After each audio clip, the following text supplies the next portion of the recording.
When I was growing up, it was Rafa Benitez had just left Liverpool when I first started remembering and having memories of football. Roy Hodgson came in, I'm pretty sure, was the next manager. Didn't do well at all at Liverpool.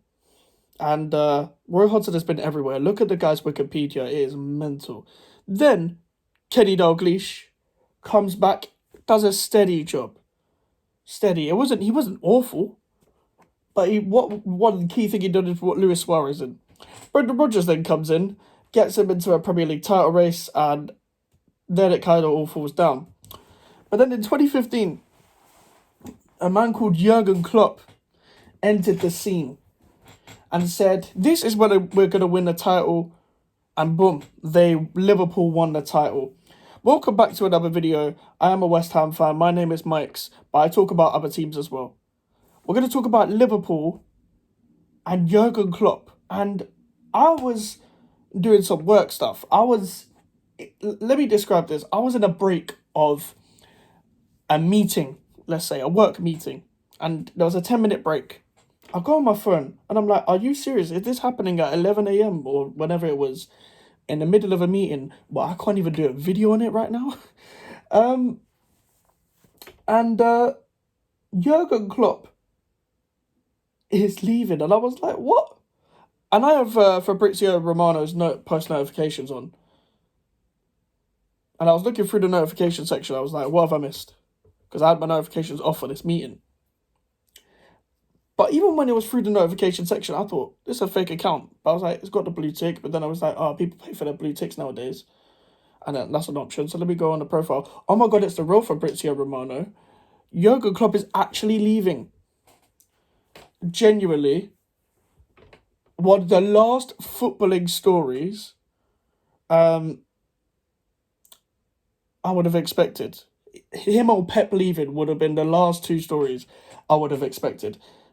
But when I saw I still haven't watched the full video of him talking about it yet. But there's so much to talk about. Like, when I first saw it, I saw a quote of him saying, like, not running out of steam, but like, keeps like building on, etc. And you can't keep doing this like all the time. And that's completely understandable.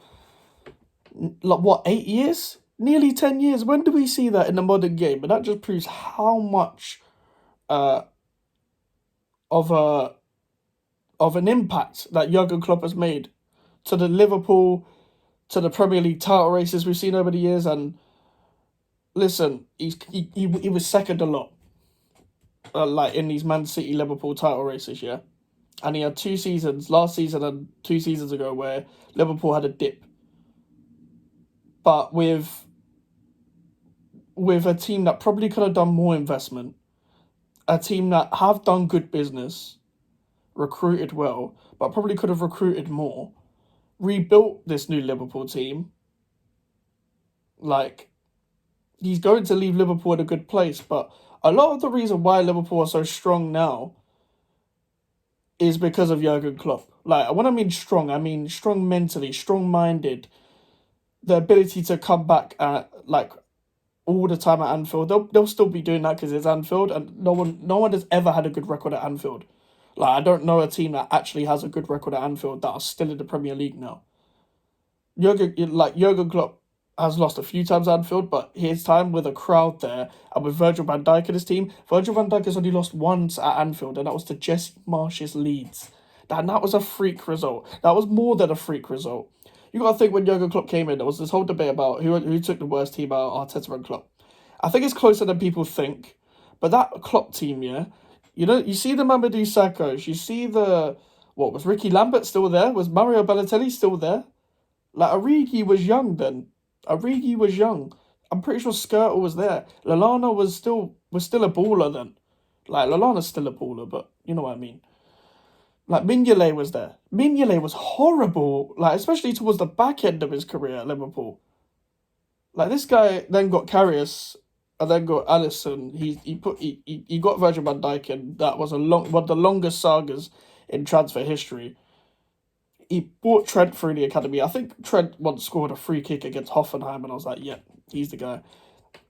He made Jordan Henderson go up a level. He got Fabinho in, I'm pretty sure. I think Wijnaldum was already there. But him and the recruitment team at the time, I think it was Edwards, like got Mane and Salah in. Obviously, everyone knows the story about, I think Julian Brandt and Goetze were going to be the guys, and that wouldn't have worked at all. Imagine there was no pacer behind. Brandt had a bit of pace, but come on, man. But this era of Liverpool, even as a neutral, because my team is not competing for the title, I'm in my head thinking I will kind of miss Klopp at Liverpool. I know people don't like him. I don't like everything that he says, but he's a character. Like, he is just a leading man of that new Liverpool era. Liverpool have won a massive club that wanted to win the league title, and he broke that for them. Yes, he had an off season, but they were ultra consistent. They were ultra consistent, and I don't know malice against Liverpool. So I don't really give a shit when they won the league. I know a lot of people were upset because I know a lot of Chelsea fans, a lot of Man United fans, even some Arsenal fans were upset um, about Liverpool winning the league, even though they were eighth. But listen, that's the way it is, man. And he won the Champions League. He won the Carabao Cup. He won. I was about to say the League Cup. That is the Carabao Cup. He won the FA Cup, and he could win the league this year. He could win the FA Cup this year. I'm a bit upset as a West Ham fan because he might take it all out on the Europa League. But like legit, what a job he has done. What a legend he is, and well done to him for transforming this Liverpool side. And I do think this is kind of bad for the Premier League, the fact that he's gone, because the quality of football in general is awful, yeah, in my opinion, in terms of end product football. Like, just any attackers in the final third. A lot of them are awful. And we're kind of just have got Pep now as like the elite managers. Like, I would class Klopp as an elite manager. Maybe not to Pep Ancelotti Mourinho level, but just below, like, because Mourinho, Ancelotti, Pep, Sir Alex, these are different guys. But who next? There's a lot of talk about Xabi Alonso. I do not think De Zerbi should be linked to a top six club. I don't think he's got the minerals for that. I don't think he's built for that.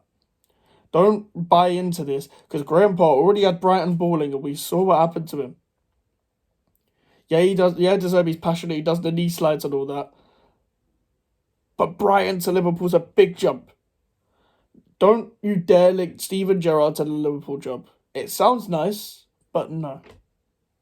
That would be a disaster. That's like the Solskjaer, when Solskjaer went to Man United. It would be exactly like that. I do think Liverpool would be competing for the top four for a bit. But whether Xavi Alonso is ready for that, this might be an unpopular opinion, but when someone does good at them type of clubs and they're over-exceeding, keep over-exceeding. Because this is what we do. We bed young players in so quickly in football now. We bed young managers in so quickly in football now. If Xavi Alonso was to do something at Liverpool, it would take about 4 or 5 years. He might win an FA Cup. Like, it might be like Arteta, but just a bit more experienced before going to be the number one at a big club. And I'm trying to think who else would be linked. And now I've said Hansi Flick. I think that's quite easy. Hansi Flick was at Bayern Munich. It didn't work at Germany, but international football is kind of different. Club football. He was at Bayern Munich. He knows how to win. Like, it would be easy for him. He has the mentality for that. I think that would be quite easy. It'll be interesting to see if what that will hold. Does it have any correlation towards Mohamed Salah? Will it be his last season at Liverpool this season? Will he go to Saudi? I could possibly see that happening. And it would be interesting to see the type of tactics, the type of style of play, the type of mentality that whoever comes in will have, what type of pool they will have. I don't think they should go for the young manager route. I just think they should go for someone who's at a higher level, someone who can compete for league titles, can come in and get the best out of it. I think Jurgen Klopp, I think I saw another quote about Jurgen Klopp taking a break for a year, no club or international football. I rate that. He should not go straight back in. He's finally going to get his break after 8 years of management. Take that break. And just have fun, spend time with your family, go on holidays. Like, he's got them, like, they've got the money, but they don't get the time off. Do that. But that is my reaction to Jurgen Klopp leaving. I'm doing a watch along for the Tottenham Manchester City game, so please come and check that out. It starts at 7:45. I've done a video on the Welcome to West Ham United Calvin Phillips video. Please go and check that out as well. Social medias are in the description if you want to follow me. Make sure to like and subscribe. We're on the road to 500 subscribers. And I'll see you guys on the watch along. Take care and peace.